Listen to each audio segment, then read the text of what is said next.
সুপ্রিয় দর্শক, লোকসভা নির্বাচন চলাকালীন রাজ্য এবং রাজ্যপাল সংঘাত একেবারে চরমে গড়ায়।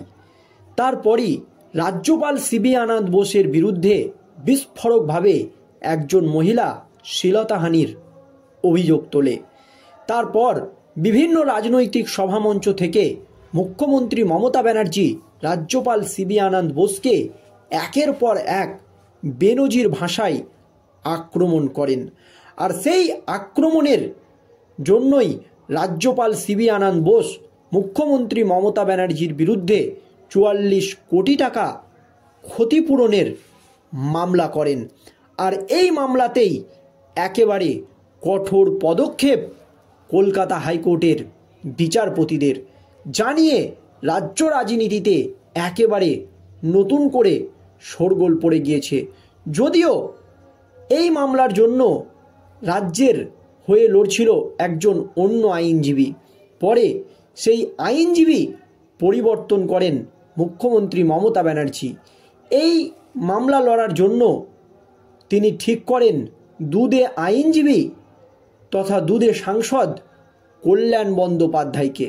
শুধু তাই নয়, গত বছর লোকসভা ভোটের পাশাপাশি রাজ্যের বেশ কয়েকটি বিধানসভা কেন্দ্রে উপনির্বাচনও হয়েছিল। আর এর মধ্যে বরাহনগর এবং ভগবানগোলায় জয়ী হয়েছিলেন তৃণমূলের প্রার্থী সায়ন্তিকা বন্দ্যোপাধ্যায় এবং রেয়াত হোসেন। যদিও তাদের শপথ গ্রহণ নিয়েও জটিলতা দেখা দেয় রাজ্যপাল এবং মুখ্যমন্ত্রী মমতা ব্যানার্জির সঙ্গে। তারপরই মুখ্যমন্ত্রী মমতা ব্যানার্জির বিরুদ্ধে একেবারে ৪৪ কোটি টাকার মানহানির মামলা করেন রাজ্যপাল সিবি আনন্দ বোস। আর এই ঘটনায় গোটা রাজ্য রাজনীতিতে একেবারে নতুন করে শোরগোল পড়ে যায়। আর এবার এই ঘটনা নিয়ে কলকাতা হাইকোর্টের বিচারপতি কৃষ্ণা রাওয়ের বেঞ্চ দিলেন একেবারে চরম নির্দেশ। আর এই নির্দেশের পরে আবার রাজ্য রাজনীতিতে রাজ্যপাল সংঘাত নিয়ে একেবারে জোর জল্পনা। কি নির্দেশ দিয়েছে কলকাতা হাইকোর্টের বিচারপতিরা দর্শক দেখুন। রাজ্যের মুখ্যমন্ত্রী মমতা বন্দ্যোপাধ্যায়ের বিরুদ্ধে ৪৪ কোটি টাকার মানহানির মামলা করেছিলেন রাজ্যপাল সিবি আনন্দ বোস। মমতা সহ 4 জনের বিরুদ্ধে মামলা করা হয়। বৃহস্পতিবার সেই মামলার শুনানিতে তাৎপর্যপূর্ণ পর্যবেক্ষণ কলকাতা হাইকোর্টের। এদিন বিচারপতি কৃষ্ণ রায়ের বেঞ্চ রাজ্যপাল মুখ্যমন্ত্রী মামলার শুনানি ছিল। তাতে জাস্টিস রায়াতের পর্যবেক্ষণ, রাজ্য ও রাজ্যপাল আদালতে লড়ছে, এটা কারোর জন্যই একেবারেই ভালো নয়, এটি দুজনের পক্ষেই ক্ষতি বলে মন্তব্য করেন কলকাতা হাইকোর্টের বিচারপতি কৃষ্ণা রাওয়াতের বেঞ্চ। গত বছর লোকসভা ভোটের পাশাপাশি রাজ্যের বেশ কয়েকটি বিধানসভা কেন্দ্রে উপনির্বাচন হয়েছিল। এর মধ্যে বরাহনগর এবং ভগবানগোলায় জয়ী হয়েছিলেন যথাক্রমে তৃণমূলের সায়ন্তিকা বন্দ্যোপাধ্যায় এবং রেয়াত হোসেন। যদিও তাদের শপথ গ্রহণ ঘিরে জটিলতা দেখা যায়। পরবর্তীতে সেই জল গড়ায় কলকাতা হাইকোর্ট অবধি।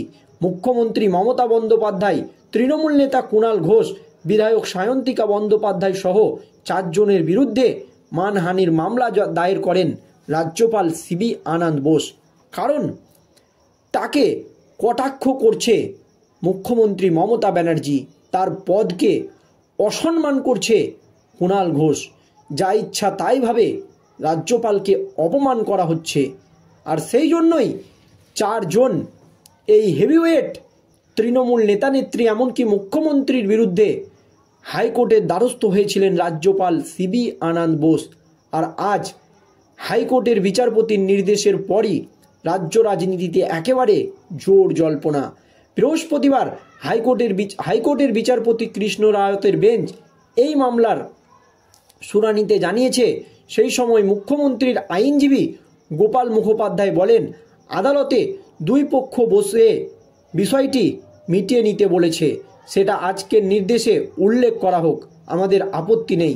মমতার আরেক আইনজীবী অর্থাৎ দুদে আইনজীবী কল্যাণ বন্দ্যোপাধ্যায় একটা চায়ে পে চর্চায় অসুবিধা নেই। তিনি বলেন, মুখ্যমন্ত্রী মমতা ব্যানার্জি এবং রাজ্যপাল যদি একটি বৈঠক করেন এবং চায়ে পে চর্চা করেন তাহলে কোনো অসুবিধা নেই। এই বিষয়টি একটু বসেই মিটিয়ে নেওয়া হোক। আর কল্যাণ বন্দ্যোপাধ্যায়ের এই মন্তব্যের পর গোটা রাজ্য রাজনীতিতে নতুন করে শোরগোল পড়ে গিয়েছে। কিন্তু একথা শোনার পরই কলকাতা হাইকোর্টের বিচারপতি রাও বলেন, আজ মৌখিকভাবে বলছি, পরে নির্দেশ দেওয়া যাবে। এইদিকে এই মামলায় হলফনামা দাখিল করতে চেয়ে সময় চান রাজ্যপাল সিবি আনন্দ বোসের আইনজীবী ধীরজ ত্রিবেদী। বিরোধী পক্ষের উকিল বলেন,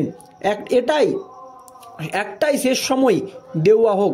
তার প্রেক্ষিতে বিচারপতি রাও স্পষ্ট বলেন, 2 সপ্তাহ সময় দেওয়া হলো, আগামী 9ই এপ্রিল এই মামলার পরবর্তী শুনানি, এটা মিটিয়ে ফেলা হোক। এদিন মুখ্যমন্ত্রী মমতা বন্দ্যোপাধ্যায়ের আইনজীবী কলকাতা হাইকোর্টে দাঁড়িয়ে দাবি করেন যে রাজনৈতিক ব্যক্তিত্বকে কখনো সহনশীল হতে হবে। সে কথা শুনে রাজ্যপালের আইনজীবী পাল্টা বলেন, আমার মক্কেল একদম রাজনৈতিক ব্যক্তিত্ব নন। যার প্রেক্ষিতে কল্যাণ আবার বলেন, আপনি রাজনৈতিক ব্যক্তি বললেই এই অ্যাসাইনমেন্ট পেয়েছেন। হাইকোর্টের বিচারপতি এদিন প্রশ্ন করেন, আপনি সময় চাইছেন, এ ব্যাপার নিয়ে আপনি কি সিরিয়াস? রাজ্যপালের মামলা করার কি দরকার? মুখ্যমন্ত্রী মমতা বন্দ্যোপাধ্যায়ের আইনজীবী কল্যাণ বলেন, এমনি রাজ্যপাল রক্ষা কবচ পান। এই ধরনের রাজ্যপালের কথা ভাবতে পারলে সংবিধান রচয়িতারা এমন আইন বানাতেন না। এই মন্তব্য করেন কল্যাণ বন্দ্যোপাধ্যায়।